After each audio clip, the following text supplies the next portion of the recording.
મારી નાખવાની તેઓને જે નાશ કરવાની જે સિસ્ટમ છે તે ચાલુ કરી છે। ઇન્જેક્શન આપી અને તમામ જે મરઘીઓ છે તેઓનો નાશ કરવામાં આવશે અને તે બાદ તમામ જે મરઘીઓ છે તેઓને જમીનમાં ખાડો કરી અને ખોદી નાખવા જમીનમાં ખાડો કરી અને તેને દાબી દેવામાં આવશે, જેથી આ જે બર્ડ ફ્લૂનો વાયરસ છે તે અહીંયાથી અટકી જાય અને આગળ ન જાય। બિલકુલ મનોજ, આપની પાસેથી જાણવા માંગીશું કે કઈ રીતે આ વાયરસ અમદાવાદમાં આવ્યો, આ મરઘીઓ ક્યાંથી આવી અને કઈ રીતે આ ફેલાવો થયો ને કઈ રીતે સમગ્ર બાબત બહાર આવી?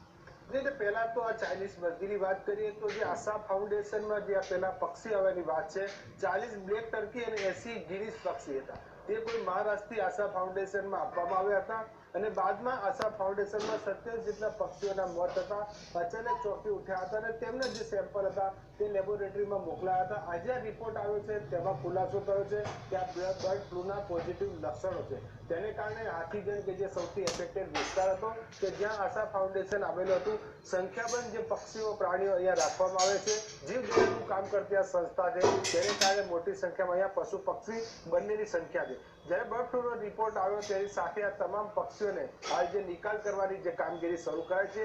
1 કિલોમીટરનો જે એરિયો છે જે હાથીજણનો તેને એફેક્ટેડ ઝોન જાહેર કરાયો છે, એટલે કે શક્ય હોય ત્યાં સુધી આ વિસ્તારમાં કોઈ આવવું નહીં। બીજું કે જંતુનાશક દવાનો છંટકાવ, માસ્ક વગર અહીંયા ના આવવું, આ તમામ તકેદારી તો રાખવામાં આવી છે।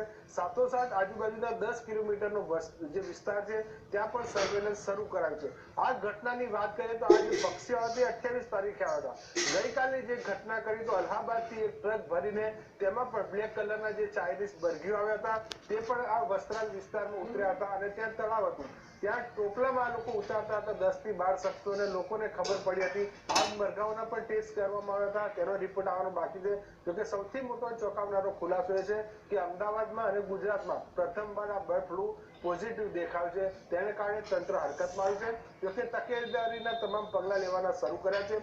2 જેટલા કંટ્રોલ રૂમ અલગ અલગ એક જિલ્લા પંચાયત અને એક કલેક્ટર કચેરીએ શરૂ કર્યા છે અને તંત્ર દ્વારા તમામ જે 2015ની જે ગાઈડલાઈન છે જે તમામ પ્રકારે કલેક્ટર ટીમે કામ શરૂ કર્યું છે। બિલકુલ જયેશભાઈ, આપણે પૂછવા માંગીએ, જ્યારે બર્ડ ફ્લૂ છે સ્વાભાવિક રીતે જ જે જનસામાન્ય છે લોકોમાં એક ભયનો માહોલ હોય છે। આ બર્ડ ફ્લૂ જે છે એના લક્ષણો માનવ શરીરની અંદર કઈ રીતે ઓળખી શકાય કે આ બર્ડ ફ્લૂના લક્ષણો છે? હું વાત કરું એની શરૂઆતથી જ હું તમને 2 વાત કહેવા માંગુ છું। એક તો જે હમણે મનોજભાઈએ જે વાત કરી એ પ્રમાણે ચાઇનીઝ મરઘી અને ચાઇનીઝ એના બર્ડ્સ હતા।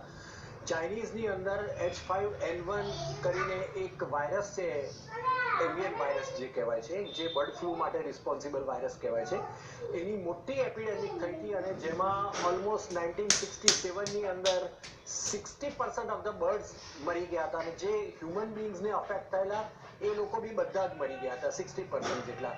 એટલે that mortality rate overall is very bad, બહુ ખરાબ આ રોગ છે।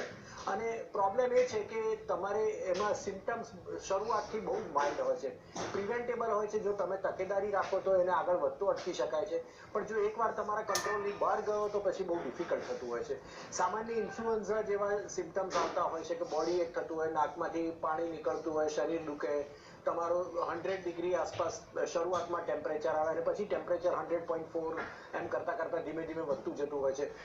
ગળામાંથી સખત દુખાવો થાય, તમને ચોકિંગ સેન્સેશન થાય, ખાંસી થાય, બ્લડ પ્રેશર ફોલ થાય, તમને ન્યુમોનિયાનો પેચ ડેવલપ થાય, બોડીમાં સેપ્ટિસિમિયા થઈ શકે, કિડની ફંક્શન ડિટીરિયોરેટ થાય, આ બધા શરૂઆતના સિમ્ટમ્સ છે। વ્હાઇટ સેલ કાઉન્ટ તમારા ઓછા થાય, આવા અમારા કોઈ પણ સિમ્ટમ્સ તમને થતા હોય અને એ સિમ્ટમ્સ 48 કલાકથી વધારે રહેતા હોય અને જો તમારો એક્સપોઝર હોય, નોન વેજીટેરિયન ડાયટ હોય, તમે એગ્સ ખાતા હોય, ચિકન ખાતા હો અથવા તમારા ફેમિલીમાં કોઈને આવા બર્ડ ફ્લૂની પોસિબિલિટીની સાથે તમે ખબર કાઢવા ગયા હો અથવા તમે એમની સાથે રહેલા હો તો એ સંજોગોમાં તમને પોઝિટિવ હોવાની શક્યતા વધારે છે। અથવા જે એમણે વાત કરી એ પ્રમાણે આ મરઘાઓની સાથે જે કામ કરતા હોય એ વ્યક્તિઓ, તેના સ્ટાફ મેમ્બર્સ, એની સાથે તમારો કોન્ટેક્ટ હોય, હેન્ડ ટુ હેન્ડ શેક થતા હોય તો એ સંજોગોમાં એના સલાઈવા, એના મોઢામાંથી નીકળતા ફ્લુઇડ, એ બધી વસ્તુઓ એ ચેપી હોય છે। માણસ ટુ માણસ ઓછા થાય છે પણ આ જાતના વધારે સિમ્ટમ્સ હોય છે। બિલકુલ કુશાંક, આપને પૂછવા માંગીશું, આશા ફાઉન્ડેશન જે છે હાથીજણના 1 કિલોમીટરના વિસ્તારને અફેક્ટેડ જાહેર કરવામાં આવ્યો છે। 10 કિલોમીટરનો જે વિસ્તાર છે આ વિસ્તારમાં હાલ તકેદારીના પગલાં લેવામાં આવી રહ્યા છે। કયા કયા વિસ્તારોનો સમાવેશ થાય છે? કારણ કે 10 કિલોમીટરની જો વાત કરવામાં આવે તો અમદાવાદ શહેરને ઘણું અડીને આવેલું છે હાથીજણ, એટલે અમદાવાદ શહેરનો પણ હિસ્સો કવર થતો હશે। કયા 10 કિલોમીટરની અંદર કયા કયા વિસ્તારોનો સમાવેશ થાય?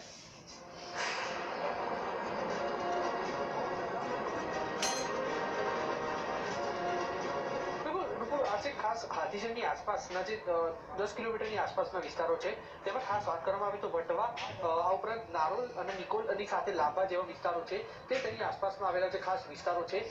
ખાસ વાત કરીએ તો જે હેલ્થ વિભાગ છે તેની કામગીરી પ્રશંસનીય એટલા માટે કહી શકાય કારણ કે જે રીતે રિપોર્ટ પોઝિટિવ આવ્યો અને તેના ગણતરીના કલાકોમાં હેલ્થ વિભાગ છે તેને પોતાની કામગીરી શરૂ કરી દીધી કારણ કે જે આ બર્ડ ફ્લૂનો જે વાયરસ હોય છે તે ખૂબ ઝડપી રીતે ફેલાતા અને ખૂબ ઓછી માત્રાની ઓછા સમયની અંદર ફેલાતા જે વાયરસ હોય છે એટલે જે રીતે હેલ્થ વિભાગને જાણ થઈ તે તરત રીતે તેઓ જે રીતે તકેદારીના પગલાં લેવાના શરૂ કરી દીધા.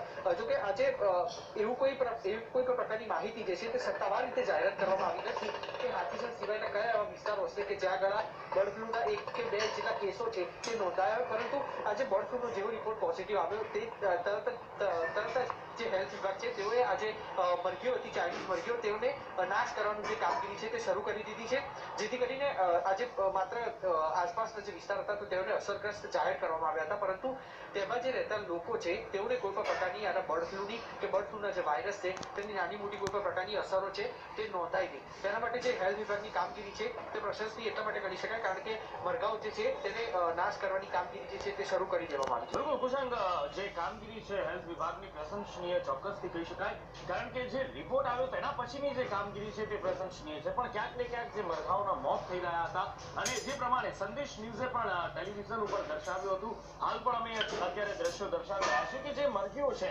ક્યાંક ને ક્યાંક શંકાસ્પદ રીતે મૃત્યુ થઈ રહ્યા હતા, પણ લોકો તેની આસપાસ ફરી રહ્યા છે. ક્યાંક ને ક્યાંક નાના બાળકો છે, જે દ્રશ્યોમાં અત્યારે અમે બતાવી પણ રહ્યા છીએ કે આ નાના બાળકો આ મરઘીઓને ઉપાડી રહ્યા છે, ચાઇનીઝ જે બર્ડ છે તેમની સાથે રમી રહ્યા છે, મોટી માત્રામાં ખુલ્લામાં છે. આ બાબતે ક્યાંક ને ક્યાંક તંત્ર ઊંઘ ઉતર્યું હોય તેવું લાગી રહ્યું છે.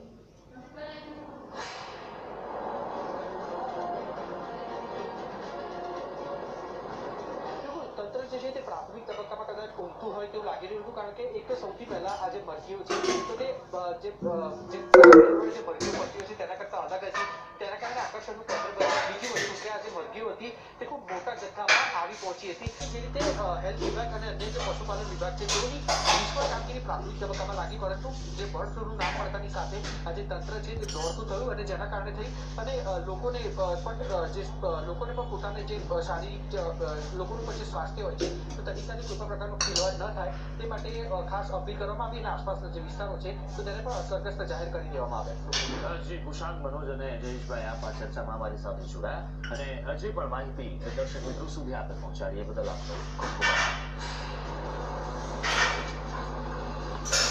આગળ પણ વાત કરીશું મહત્વના સમાચારોની અને મહત્વના વિષયોને લઈને તમામ અપડેટ્સ આપના સુધી પહોંચાડતા રહીશું, પણ તે પહેલા સમય શેર કરીશું.